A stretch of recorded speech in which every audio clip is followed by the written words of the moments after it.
Okay, so I think we're live. Just wait, make sure the stream catches up.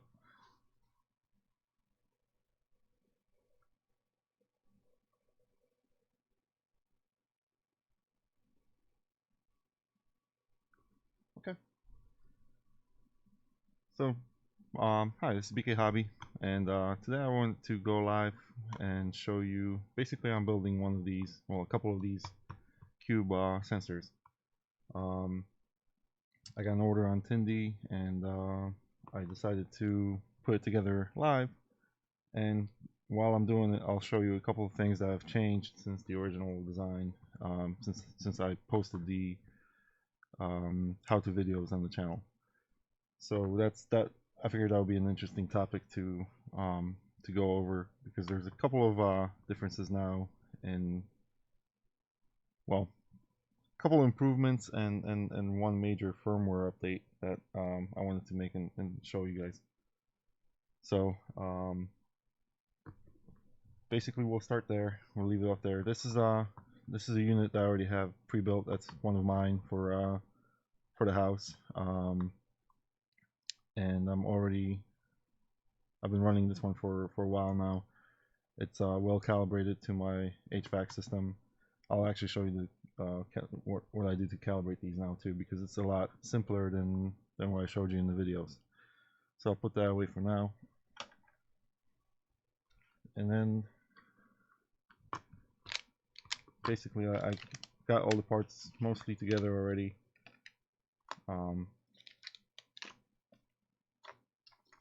And we can put one of these together and show you how I do it and what I've changed since the videos.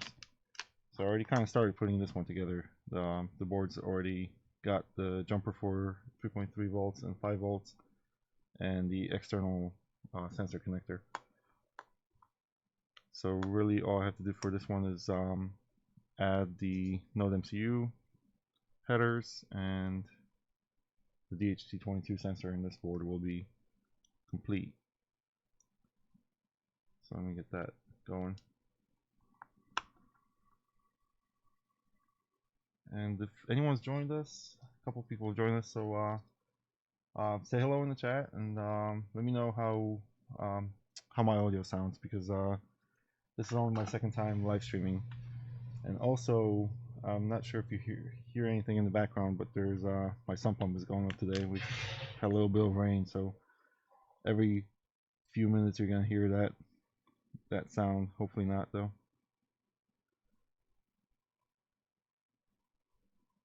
But yeah, let me just get this thing aligned. Cool. Oops. Lost the other one.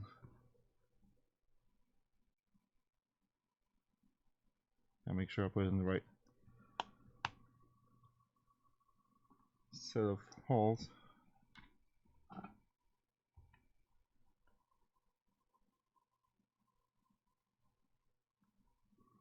And again, gotta make sure that this one's aligned.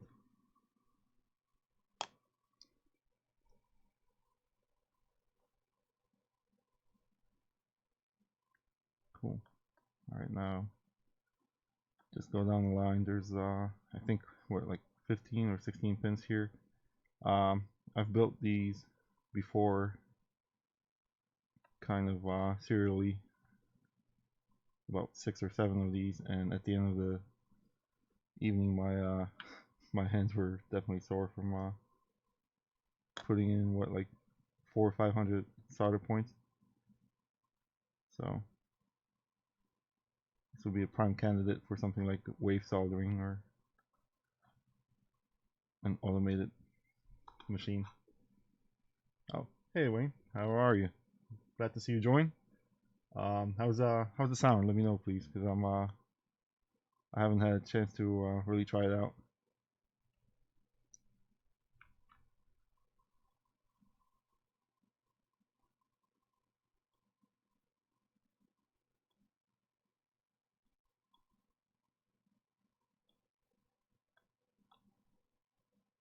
Huh.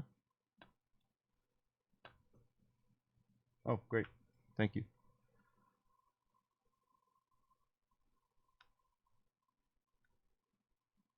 Okay.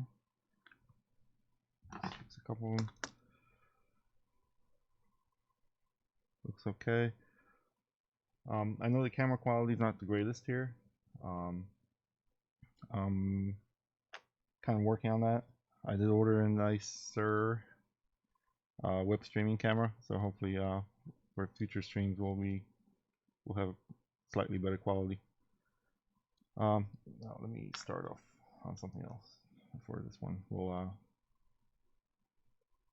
do the header first for the external connector.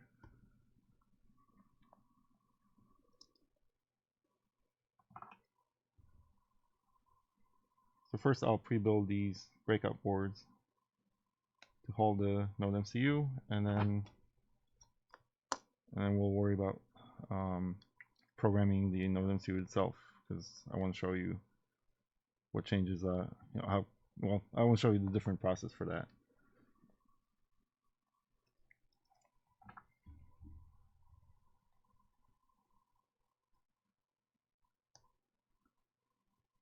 And I'm still using these version 1.1 breakout boards that you might have seen on my channel a video about. I haven't switched to these 1.2 versions that I showed you the live stream for earlier this week, or last week, I guess.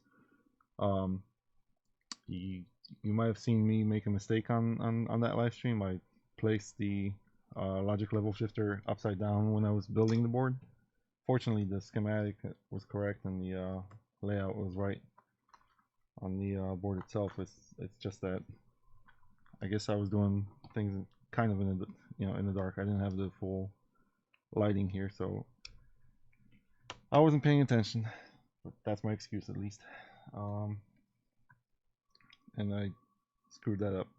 But the board works. I just haven't switched to it yet because I have a couple other changes I want to make to it before I go publish it.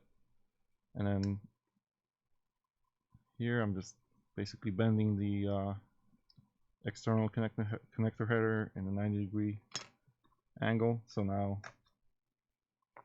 basically once this sits in the enclosure, the external connector will basically stick out, so you can connect any motion sensors or other sensors that I haven't even tried connecting to this thing yet. Oh wait, I have your boards already in the mail, so you should be receiving them soon.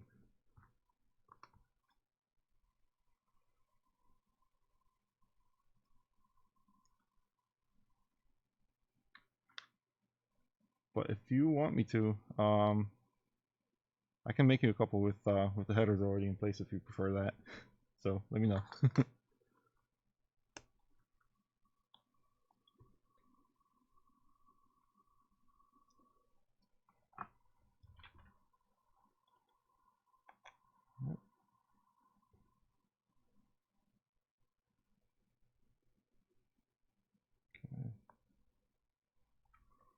It's aligned, good.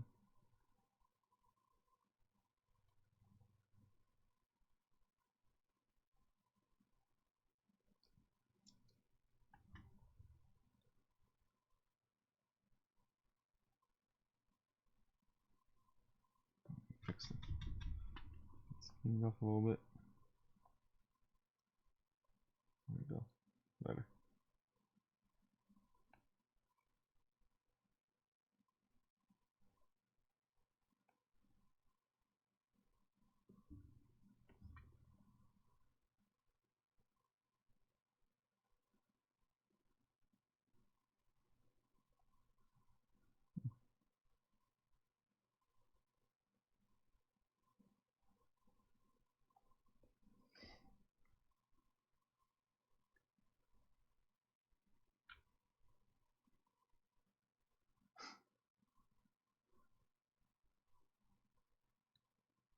Yeah, I've got yeah, I have these, like Wayne's saying in chat.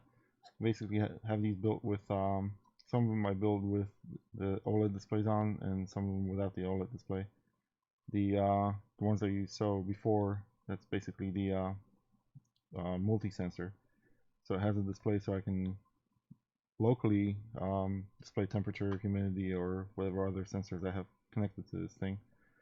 And then the low profile version, I guess you could call it, is the LED controller. So basically I have one with ones that I use as sensors around the house for the automation system, and then this one I use in my windows for LED controllers for holiday lights and stuff like that, which I finally lit off yesterday for the first time this season, and gave it a, just made sure that they work, and they work very well. So I'll probably post a couple pictures so you guys can see it. Can you do a board that has 3 of the waterproof probe temperature sensors on? What are you thinking of doing with those, Wayne? Like waterproof sensors? Oh, like an outdoor sensor? Hey, Aaron. Good to see you.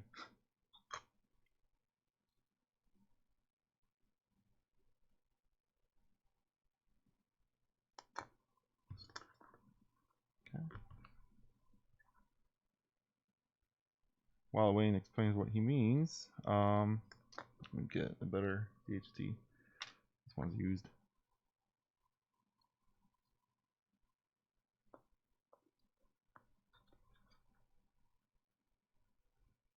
Okay.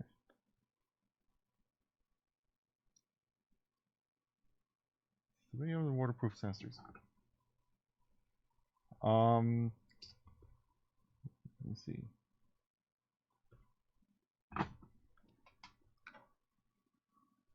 I'm working on one of these, Aaron. I'm working on the NodeMCU Cube multisensor. Basically building a couple for an order I got on Tindy.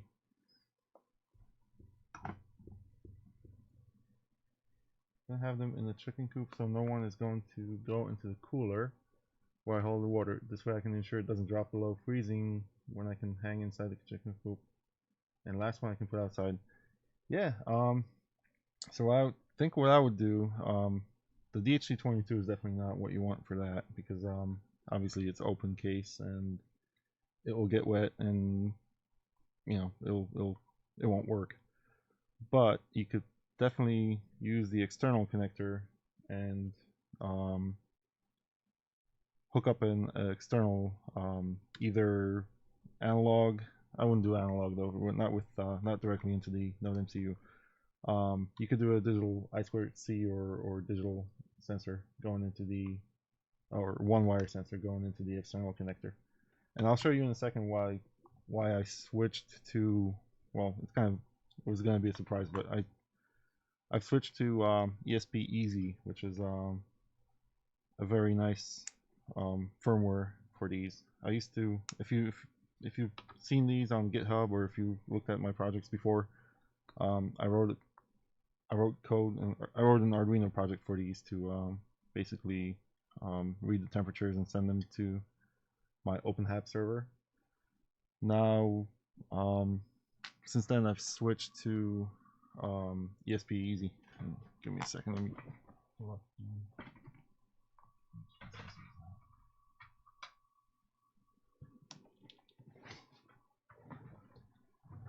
So ESP Easy is like kind of a web-based framework for NodeMCUs, or for ESPs in general. And as the name implies, it's very easy to load, configure, and add additional sensors to. So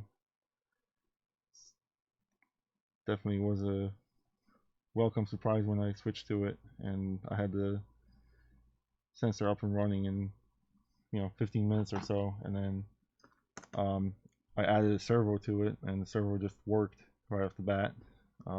Added an analog breakout sensor, and that worked just fine, just as well. So I've definitely switched. I've stopped basically writing new code for my project, and I've switched entirely to ESP easy. Okay, so as far as this goes, the breakout boards are pretty much done. And the next step is to, well, actually, the next step is to load the NodeMCU firmware. So let's do that. And I'll show you what I mean by easy, ESP easy.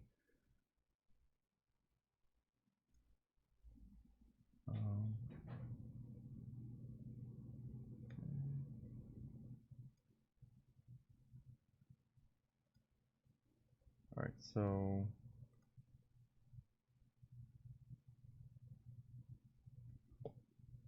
basically, well, let me show you this. You download the, not the DHT22.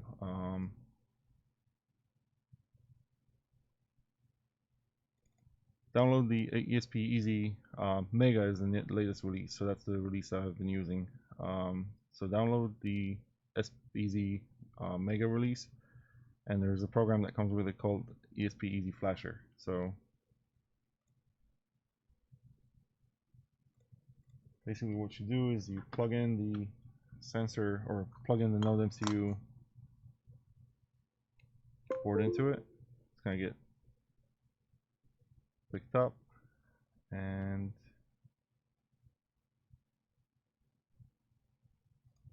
let's see. Okay, so you want to pick the one that's CH340. That's the USB to serial converter on the NodeMCU, and we'll do a flash.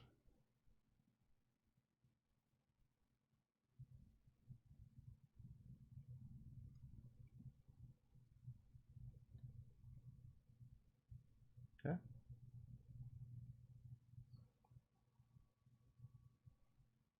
That should be working. It is, yep. So the LED on the ESP is flashing. So while that's happening, I'm going to pop open the next NodeMCU.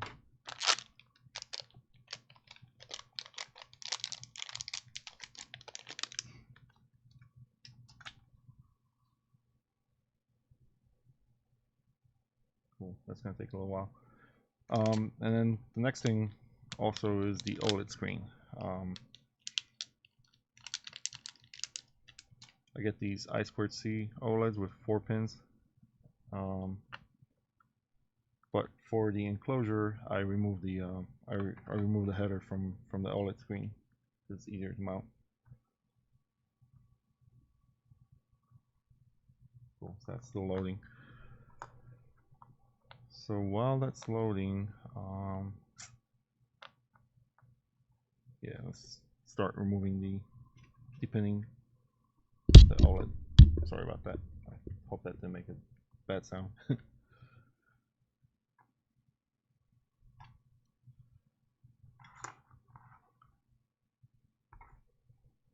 Oh, cool. So I think that finished. All right, so that finished loading. So yeah, so that's okay. So at this point, the NodeMCU is basically loaded, and it sets up its own AP, so you can connect to it with a with your cell phone or whatever, and configure the Wi-Fi. So as a matter of fact, that's what I'm going to do right now.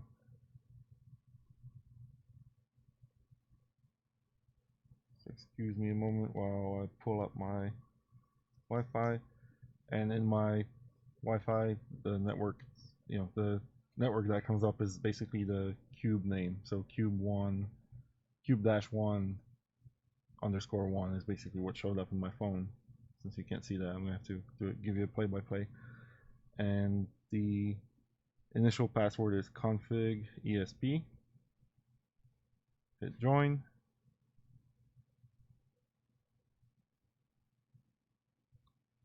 And that should be connecting.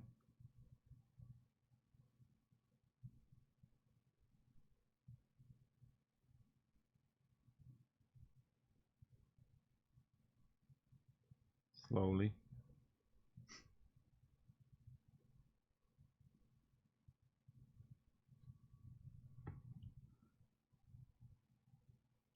Still connecting. Hey, I get no internet connection. Good.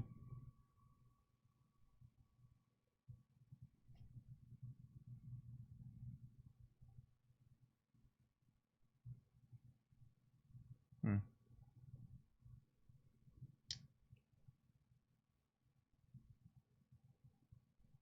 You know what? I'm gonna try something different on this because this is for this is actually gonna go to somebody. So I'm gonna preload this with the proper software. But in order to do that, I need it connected to my home Wi-Fi first. So let me do that here. Take that off the screen.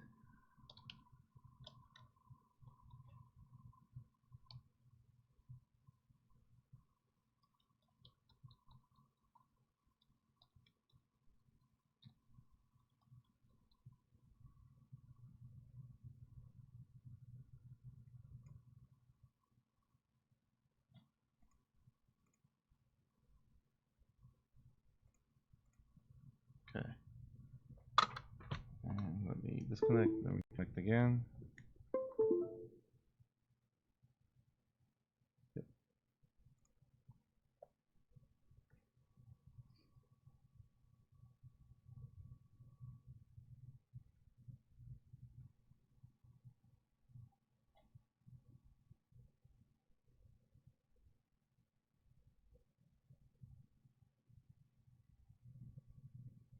Okay. Cool. So that actually connected. Well, it um, pre-flashed the NodeMCU with the SPZ connection information, including my Wi-Fi. So now the NodeMCU should be connected to my Wi-Fi router, so I can go to my Wi-Fi administration page and basically figure out where it connected at, what the IP is of this thing. So it basically makes the configuration a little bit easier, I think, than going through Arduino IDE and putting in all the Wi-Fi information and putting in the sensor pin information, the mosquito topic data and everything. I have all that information already built in to the configuration that comes with the sensor. So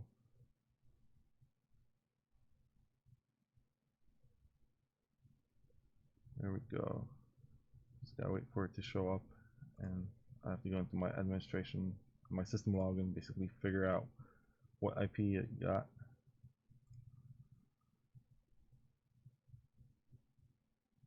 Okay, so it's 192.168.2.208. So let me do that. 192.168.2.208. And there we go. Let's see. What do I want to show you? I'll show you the devices tab. That's pretty much the most important tab for anyone that's looking to use this as a sensor or something else. So the DHT22 is hooked up to GPIO4, and well, right now it's not hooked up to anything because it's not on the breakout board, so it's not reading anything from the sensor. And then the display is hooked up to GPIO 0 and 2, the I2C channel.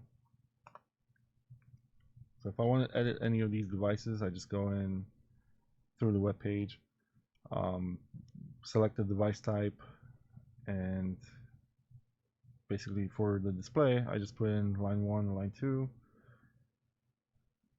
which is temperature and humidity, and that's exactly what's going to show up on the screen. That's what's showing up on this one right now. And then I can do basically sliding pages with this thing. So there's a lot of cool things, cool features that they've already built in, which I built in using the Arduino IDE before the Arduino program, but it's much easier to do this over, a web web-based interface. For the DHT22, I just select the pin, GPIO4, D2, the sensor type, and whether I want to send it to controller. I'll show you that in a second. And then right here, these two lines are basically the values. Value 1 is temperature, value 2 is humidity. That name right here is what's going to show up in the mosquito topic. And then the formula here, the DHT22 sensor normally sends the temperature data via, well, as a centigrade value. And in order for me to convert it to Fahrenheit, I can do it right here. Excuse the noise. You're gonna hear that in a second. And then basically I can do the calibration value right here. That's my calibration. So what I do with these sensors, they're enclosed in the Cube enclosure with the OLED and with the NodeMCU. The NodeMCU is running basically full time. The Wi-Fi signal's there too, so there's probably some temperature, there's probably some heat from the NodeMCU and the OLED that might be affecting the DHT22. But what I've noticed is it's very linear in how it behaves compared to actual temperature. And right off the bat, when you get these things, when you put them in an enclosure, and when you just get the value from temperature value, it's always offset. There's always an offset. So what I do with these is, after I build them, put them in the enclosure, I stick them in my dining room, which is where my HVAC thermostat is actually mounted. I read the value from the thermostat and I read the value from the sensor into my OpenHAB system, and then I graph it, and I can I can actually show you that live here. Let me go to HVAC.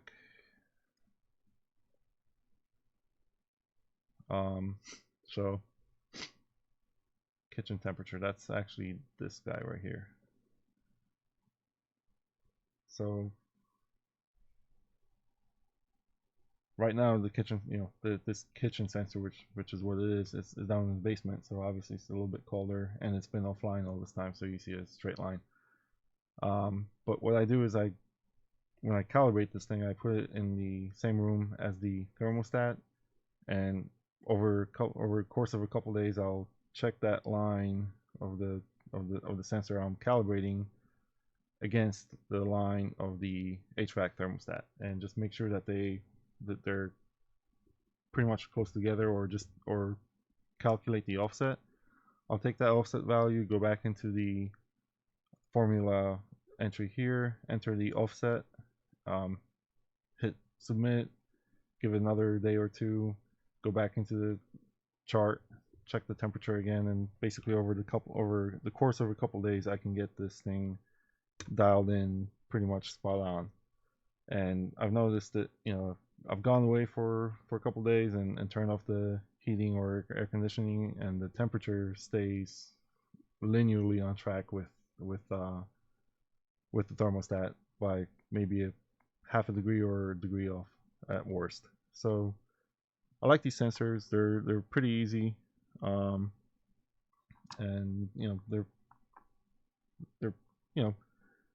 they're precise enough for what we use them for calibrating our HVAC systems, or keeping track of temperatures throughout the house, which is the real reason I built this thing. I wanted to make sure that I can kind of balance out my system. I haven't been really closing my vents fully, I still want to make sure that I measure the pressure on the blower motor before I start closing off vents and putting some undue pressure on my blower. So I basically haven't been doing that, but I have been kind of halfway closing the vents in rooms that aren't used around the house. That provides a little more heat to the rooms that are used. I close them in the dining room, so the dining room doesn't get hot or or cool when it's cooling season before the other rooms. So I can kind of manually calibrate my whole heating and air conditioning system around these sensors, basically being all over the place. Cool. So that's basically how I calibrate these. You kind of see a big offset for the humidity value. That's basically what I had to do to get that within range. I'm not sure why that's off by 29%, because that's kind of a lot, but that's what it needed.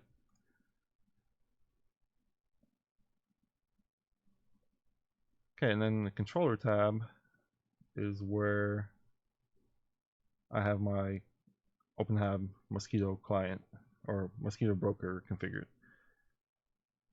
So for that, I just use the OpenHABing Pi hostname, port 1883, and then the topics to subscribe and to publish to. So for this particular sensor, I published to system name, which is going to be Cube 1 in this case, task name, which is the device type here, the DHT22, and then the last thing that showed up in the topic is value name, which is temperature or humidity. So those are the two topics that the sensor will publish to at an interval of 60 seconds, I think, is the publishing timeout. And it's basically whatever my read timeout is. So, yep, 60-second interval. So, I mean, I hope you see that this configuration of these sensors is so much easier now. You know, it's literally a couple clicks on the web page as opposed to what it used to be, which is getting the Arduino firmware loaded the first time, going to calibration, going back into the firmware, changing the line, and doing it the second time, and doing it all over just to calibrate the sensor. So I think that made things a lot easier on me and hopefully anyone else that's built these things. So I definitely have switched over to ESP Easy and will be going forward. And then the other thing I want to show you is the hardware on here. The I2C interface, which was kind of a oversight on my part in the first place. When I originally built these and when I originally published the build procedures on Thingiverse and on Thingiverse on GitHub, I had a README file which shows you the build procedure and shows you for the I2C OLED. At first I was using D9 and D10 for the clock and the data pins, and those pins are very close to each other here with the 3.3 volts on the ground. However, on the NodeMCU, they're the RX and TX pins, basically your serial interface to USB. So the problem was if you were using the OLED screen with the NodeMCU using those pins that I defined, you weren't able to connect to the sensor anymore via the serial console in Arduino. The serial port wouldn't work anymore. So I actually got an issue on GitHub, and I can't remember who it was that brought that up, but I corrected it, added pins D4 and D3 to the code. So I'm now using D3, D4 for this board, and there's a reason for that too. So again, when I was designing this board, I wasn't really paying attention to pin compatibility. There's definitely some pins on the NodeMCU that you don't want to use. The obvious one is D0 because it's a reset pin for deep sleep.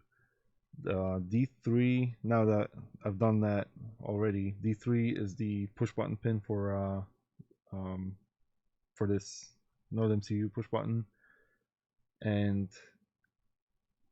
D1 and D2 are the actual default I2C pins. So those are the ones that you want to use and not any others. So unfortunately, I designed this board with D2 being the DHT22 sensor pin, so I can't use that for I2C. So in my redesign in version 1.2, I've taken care of that. I basically switched out of using any reserved pins on the NodeMCU. I2C uses pins D1 and D2. The DHT sensor uses, I think, D6, and the external sensor uses D5. So that should be, and then D3 is still basically assigned to the push button, so it doesn't interfere with the push button operation if you want to use that. So that's definitely going to be an improvement. But for now, with these, if you still have these boards, or if you've ordered them from PCBWay or something like that, definitely use pins D1s and use pins D1 and D2. I'm sorry, D3, D4, D1, D2 is going to be on the new board. Sorry about that. Hope I didn't confuse the issue even more. So no for D9, D10, yes for D3, D4 on these, and then D1, D2 on those. Okay, I think I've explained everything that goes along with SPZ. I think the other one I wanted to bring, the other issue I wanted to bring up, the other feature I wanted to show you is the ability to add new devices. Right, so there's 12 of these tasks that you can add here. Each of these can be a different sensor, different output device, and they're ESP Easy basically out of the box supports a huge number of devices. There's actually versions that you can load that have even more. They're like in development, development or testing builds. So they're definitely adding new plugins as we speak. But there's already things like keypads, light sensors, NeoPixel outputs, clocks, level control regulators, switch inputs for rotary encoders, and multi-pin, multi-channel multiplexers. I guess 23017. And then obviously displays like LCD 2000, 20x4 display, 1306, which is our OLED here. Motion sensors, environment sensors, other temperature sensors. I think the one that Wayne was referring to, an external sensor would probably be something like a BMP 280 or a thermocouple. Actually, that thermocouple might be the best solution for keeping it in the water or putting it outside, and then probably keeping the sensor enclosure inside the chicken coop. So that's an option, definitely. And this one's pretty cool too. The analog input ADS1115. That's an I2C ADC, analog to digital converter, and it can bring in, I think, 4 or 8 analog inputs into the NodeMCU. And the reason I know about that one, the reason is because I've been playing with it. Like I mentioned before, I wanted to have a differential pressure sensor hooked up to my home ventilation system blower, and the analog input on the NodeMCU, the analog input on ESP8266 is just not at all good enough for what I needed. It uses a 10-bit ADC, so it has very low resolution. ESP8266 is technically a 3.3 volt device, but the analog input uses a 1 volt reference. So there's already a built-in voltage divider that brings in, if you bring in a 3.3 volt input, it actually gets further scaled down into a 0 to 1 volt range. So at 10 bits and at that lower of a voltage, any sort of noise on the line is absolutely going to throw off any reading. And when I was using I was using basically a speed sensor for a drone that's basically a pressure sensor, a differential pressure sensor. And at the 10-bit resolution, it just wasn't good enough. It was absolutely floating all over the place. So I started using the ADS 1115, and that made things a lot better. I mean, it's a 16-bit ADC, runs off 5 volts, I think, so much bigger range, and you can bring in multiple inputs all at once using ADC 1115 over I2C. So that's something we'll probably look at in the future. I'll probably be making a video or maybe a live stream about that device with bringing into NodeMCU Cube essentially. All right, so okay, now I think I'm done. So I think I'm good with the Cube configuration here. We'll switch back to the camera view, and I can basically go back into building the device. Just make sure I have all my things loaded here.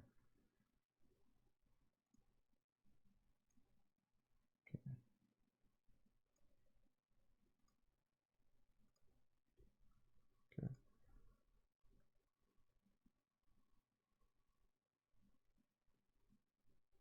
Cool.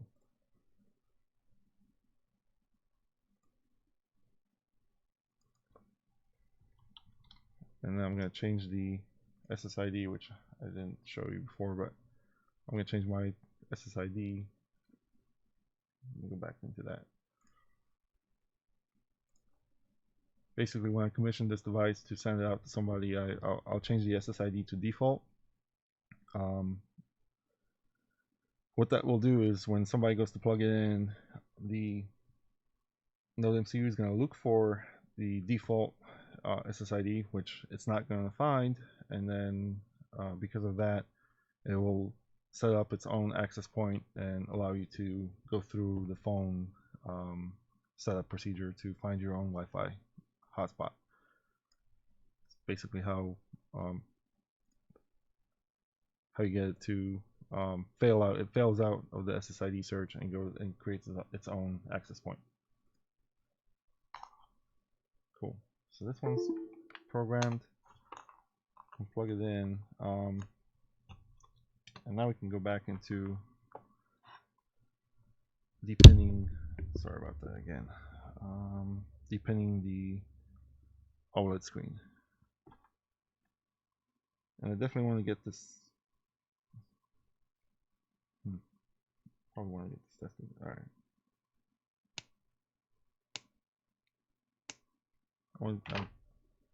I'm going to depin it first, and then we'll start hooking it up.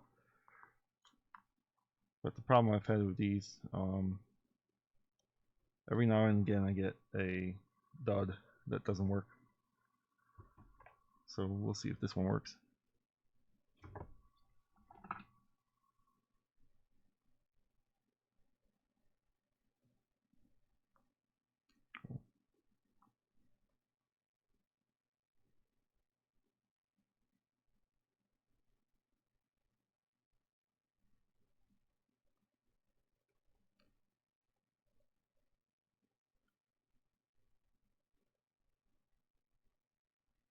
You don't have to depin the OLED screen. I just find it easier to work with once inside the box. So I actually have to split these up a little bit better. Okay.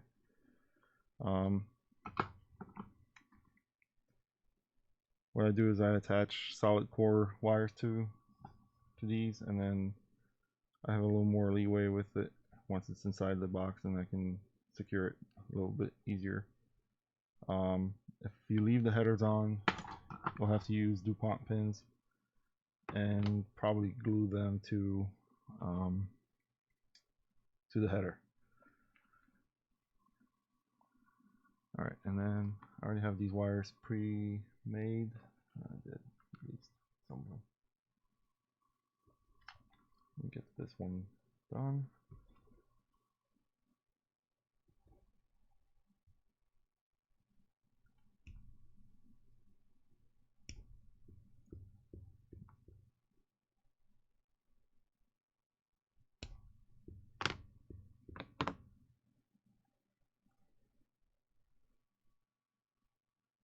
All right. Just get 4 of them. And green wire too.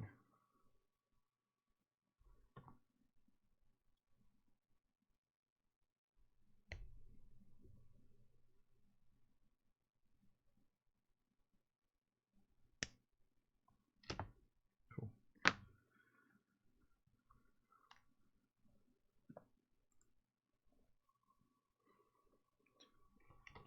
All right, so down the line, basically I have the ground pins first. So all I'm doing is I'm basically replacing the header with actual wires. The second one is VCC, so I'm using red for that.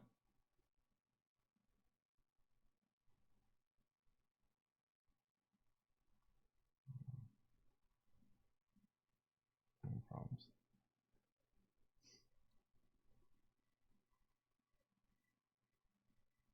Cool. Get that one. Almost. Cool. And then clock, which I'm using the blue wire for that. SCL.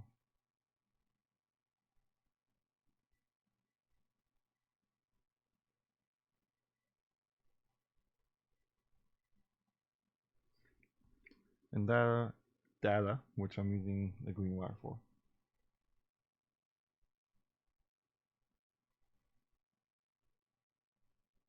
Cool.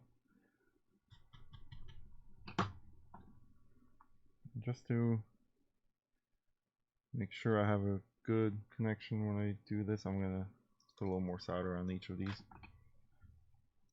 because I see my VCC was not very well. Didn't pick up enough. Cool. Ground pin looks good. Clock and data look good as well. Okay.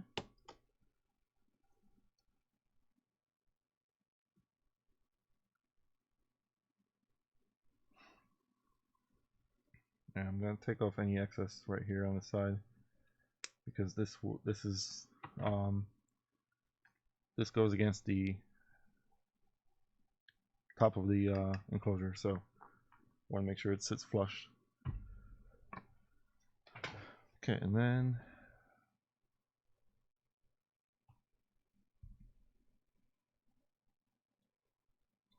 the last remaining part of this is connecting it to the NodeMCU breakout board. And again, I want to go. That sound is going to come back in a second.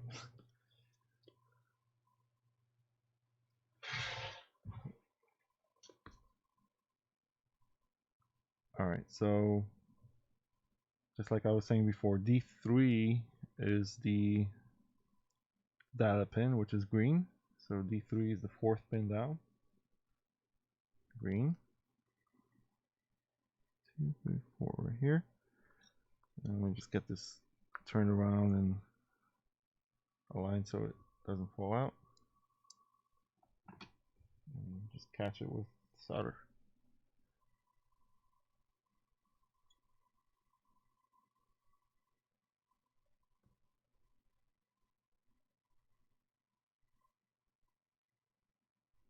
Cool.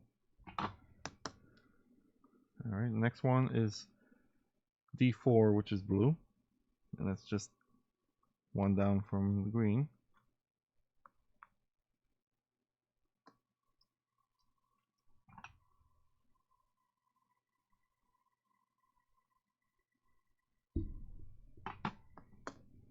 Cool. And then next one is 3.3 volts, which is going to be our VCC red.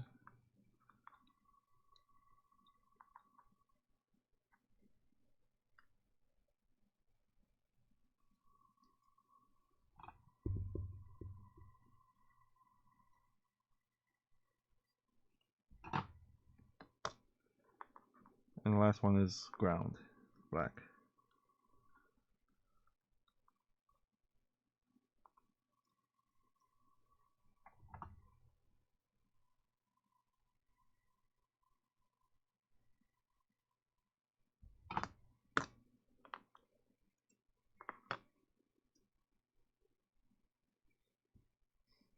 And I just realized that the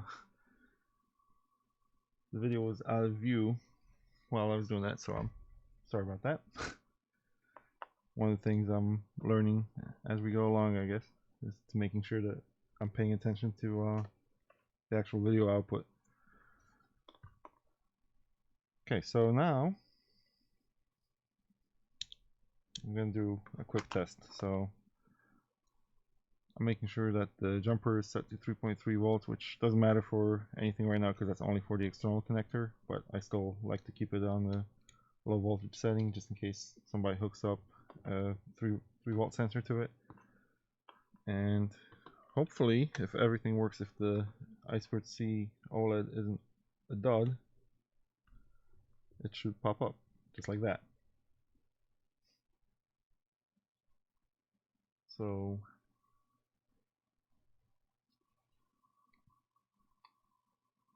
it's giving us a temperature reading and a humidity reading, and then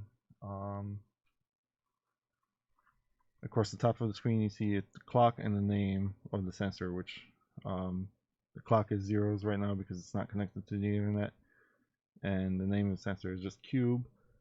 In the top right corner here you would see a Wi-Fi connectivity icon if there was an actual connection going on, but because this is in AP mode right now, it's not connected to anything. In fact, if I go through my phone Wi-Fi app now, I actually see Cube in the list of available networks. So I could go through and commission this sensor right now just by hooking up to it over Wi-Fi, selecting my local home, home Wi-Fi network, and then going from there. This thing's already configured to be a sensor outputting to OpenHAB if my OpenHAB mosquito broker was online. So that's it. This thing is working. So now I can basically put it in an enclosure and get it shipped out. So with the enclosure, I'll just show you nothing really has changed here. Just gotta make sure that my yep, that's gonna be the way that the OLED goes in. The way that's laid out is the header pins are, and the screen is closer to the header pins, so that portion of the screen has to go on the shorter end here, and there's a gap between the clips, the mounting clips here, and the screen opening, so that's for the bottom portion of the screen. One thing to remember before you mount the screen: take the OLED protective film off, and now we can basically pop that in and secure it in place. So basically it just sits on top of these 3D printed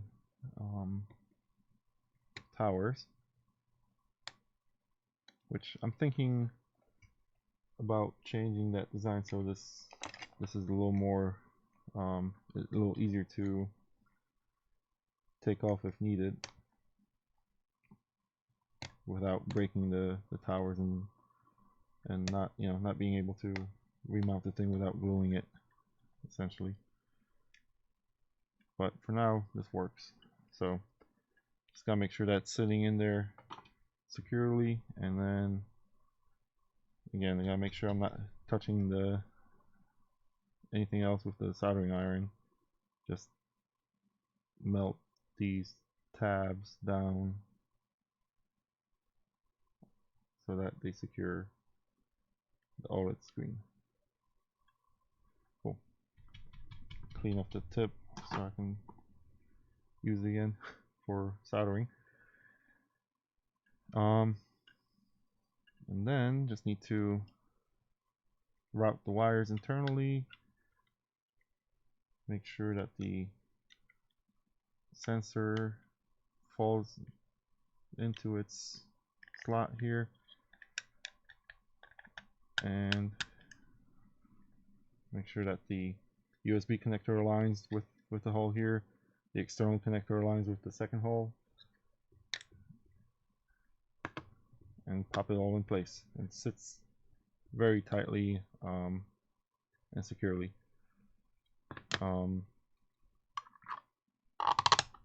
Pop the cover on, and you can use M1 or I'm sorry, number 1 or number 2 screws here just to hold the cap in place. And you probably want to do that if you're going to mount this thing on the wall by using these tabs. But I don't do that unless I'm doing this for myself. I basically leave that as an option to whoever's using this thing. So that's a done sensor. That's a complete sensor. Powered up again, just make sure I didn't break anything while fiddling with the wires, and yep, still working. And we're right at an hour, so it's pretty much kind of where I wanted to be with the live stream. I didn't want to go too long. Like I said, I'm still feeling this out.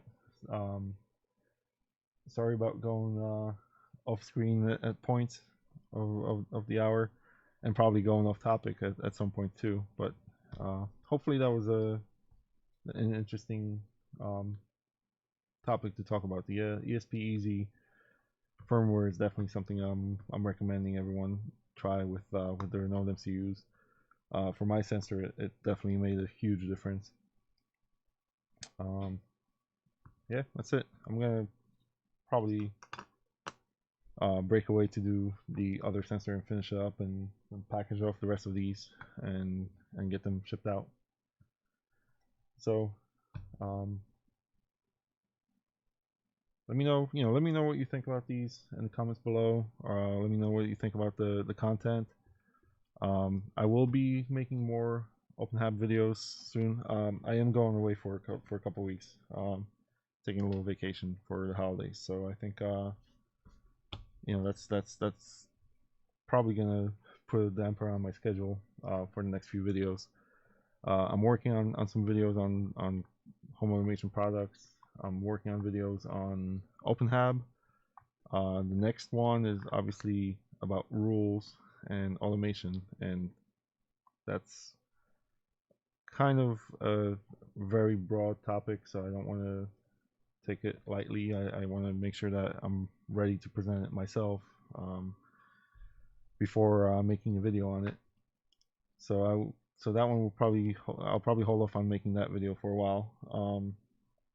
There's a couple other projects I'm working on, including the home automation switch plate. Found that out through a live stream on Dr. Z's channel. So Dr. Z's is basically a home automation expert with who's using the Home Assistant automation bus, and I definitely been watching a lot of his live streams lately. Not because I'm thinking of switching to Home Assistant myself, but because his channel is also, his community and his channel are very good at presenting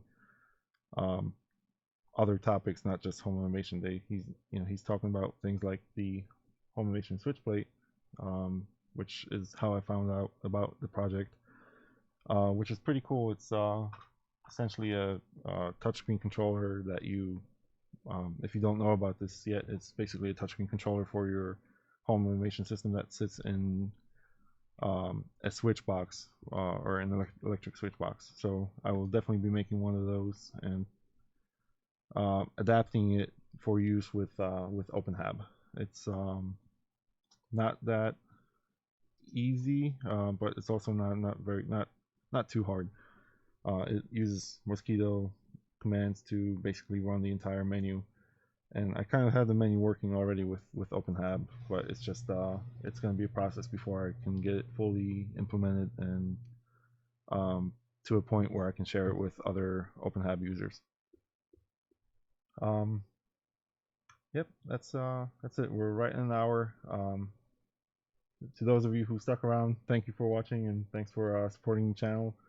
If you're watching this offline, not live, leave me comments down below and subscribe to the channel and keep on supporting, help me keep growing the channel. I think I'm very excited to be at 1,700 plus subscribers so far, in less than a year, and I can only wonder where we'll go from here. So join the channel, join the Discord server. I'll leave a link in the description below.